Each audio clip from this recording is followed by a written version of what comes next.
Ya. Kalau di TAM, di Toyota itu dipakai di semua fungsi.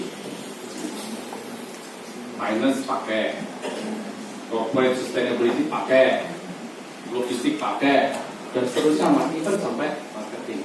Dan penerapannya juga di semua lapisan, mulai dari karyawan baru, karyawan sudah setengah lama, karyawan lama sampai ini jadi banyak sekali sebenarnya practical implementation di PT Toyota Astra Motor. Nah, hari ini saya sampaikan beberapa saja yang dilakukan di logistik.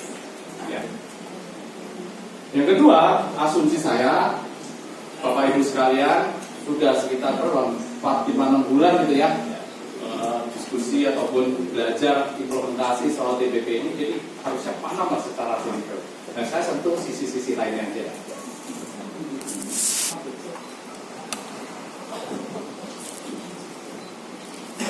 Ya, ini sekilas saya, kata pepatah, tak kenal maka tak cinta. Kenalan. Tak kenal ya kenalan lah. Jadi benar 24 tahun usia saya habiskan di Jakarta, SD, SMP sampai dengan kuliah. Dan pertama masuk di TAM, saya ditugaskan di bagian IT. 21 tahun saya di sana. Jadi cukup sedikit ya Pak ya. Bentar, kemudian 2 tahun di sales planning. Jadi bicara soal bagaimana mengalokasikan penjualan mobil, bagi-bagi mobil di seluruh Indonesia. Kemudian masuk area marketing. Dan terakhir sampai saat sekarang di logistik. Beda-beda sebenarnya basic knowledge-nya. Ya, beda-beda sebenarnya technically-nya. Tapi pengalaman saya menunjukkan bahwa di semua itu TBP bisa dipakai. Ya, TBP bisa dipakai. Karena TBP itu adalah pola pikir. Dia bukan technically like this. 1, 2, 3, 4, 5, 6, 7, 8. Tapi apa sih 1 itu? Apa sih 3 itu? Bagaimana hubungan sama 2 dan seterusnya dan seterusnya. Nah itu sebenarnya yang tadi kata Pak Uri, kita mau deliver, kita mau tularkan. Yes, mungkin sekarang anak-anak ibu bapak ibu semua pinter tuh benerin motor rusak, engine combustion yang bermasalah dan lain-lain. Tapi mereka sampai di situ saja. Ya. Kita nggak pingin, mereka harus bisa menemukan potensinya, optimalisasi yang dia punya dengan cara berpikir yang baru. Dan don't worry, saya sudah praktekkan 29 tahun saya cuma pakai TBP. Karena kalau kita bicara ilmunya itu beda-beda loh, IT, sales planning, marketing, sampai akhirnya logistik itu beda-beda. Itu ya. Nah, next. Bapak Ibu pernah nggak sih memasukkan kata Kaizen di mesin pencari? Ya. Kira-kira berapa sih kata Kaizen itu muncul? 100, 200, 1000.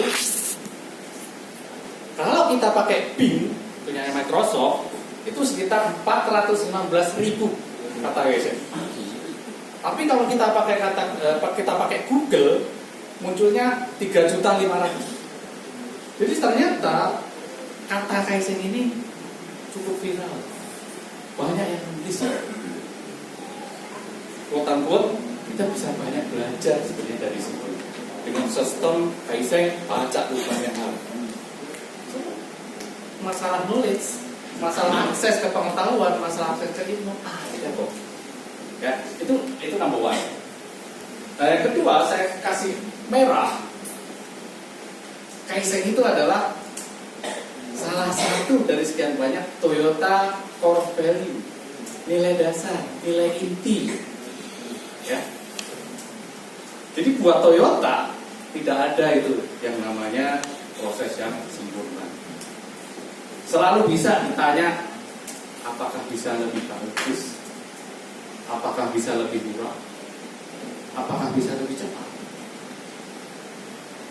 Ya. Makanya tadi saya di judul juga sampaikan bahwa saya nggak akan cerita best practice. Karena buat Toyota itu the best ada. The best sifatnya relatif. At this moment okay the best. Tapi besok kita nggak tahu.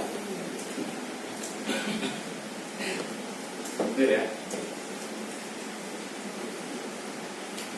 Nah, bentar. Sebenarnya value itu apa? Value itu banyak saya bilang, tapi saya memaknainya adalah sesuatu yang sangat penting buat diri kita atau buat organisasi. Sesuatu yang tidak bisa dinegosiasikan. Bagi saya kejujuran, saya tidak akan ikut terhadap korupsi, saya tidak akan ikut terhadap reformasi. Ya, itu value. Something that you cannot live without it. Sesuatu yang tidak bisa kita tinggalkan. Nah, itulah Kaizen buat Toyota. Itulah Kaizen buat Toyota. Jadi memang benar bahwa Toyota itu identik dengan Kaizen, karena itu yang memang dibangun oleh Toyota semenjak lama dan itu diwariskan dari generasi ke generasi lewat TGP tadi yang baru disebutkan common language, bahasa yang sama. Bapak Ibu ke Toyota Timur ngomongnya sama, Toyota Amerika ngomongnya sama, dan seterusnya. Ya.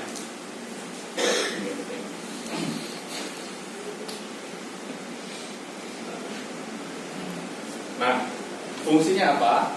Fungsinya ini adalah membantu kita, atau seolah-olah semacam apa ya? Bilangnya sih inner kompas di dalam kita yang akan membimbing kita pada saat kita menjalankan aksi-aksi kita, tindakan kita, perilaku kita.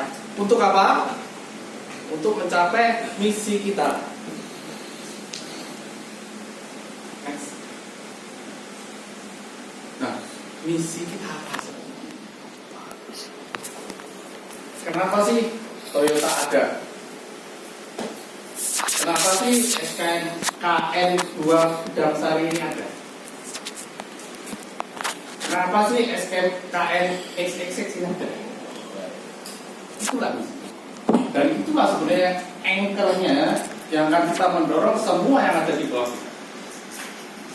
Kalau itu nggak ada, goyang pasti. Kalau itu nggak ada, goyang pasti. Paling ya pas Pak Ruli datang aja dilakuin. Ya, nggak ada sesuatu yang kita kejar. Nggak ada sesuatu yang secara organisasi